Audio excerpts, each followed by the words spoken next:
მამიდა. ვოვა კიკილაშვილის მიხედვით.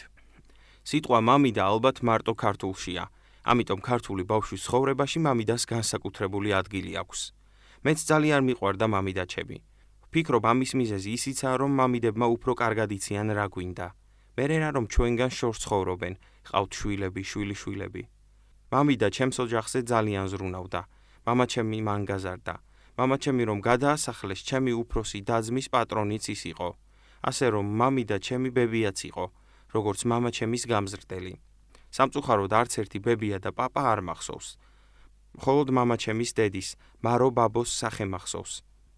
მაშინ ახალქალაქში ვცხოვრობდით. მე საბავშვო ბაღში მიმიყვანეს, მაგრამ ავად გავხდი, სიცხე მქონდა. მასწავლებლებმა ბებია ჩემს დაუძახეს. ის იყო ჩემი პატრონი. დედა ავად იყო, მამა კი ბათუმში, ჯარში იყო. იმ სურათს მთელი სიცოცხლე ვხედავ. ღიმილით მიყურებდა წელში მოხრილი, მარიამ ბაბო, შავი კაბა ეცვა, მეტი არაფერი მახსოვს მისი, არც სითბო, არც გაბრაზება, არც მოფერება. მოვიდა ასე ანგელოზივით და წავიდა.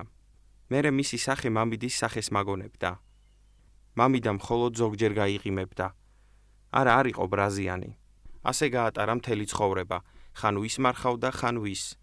მშობლებს, ძმებს, ქმარს, შვილებს. სულ ასე მახსოვს, ტიროდა და შავი ტანსაცმელი ეცვა, ჭრელი კაბა ვერ ჩაიცვა.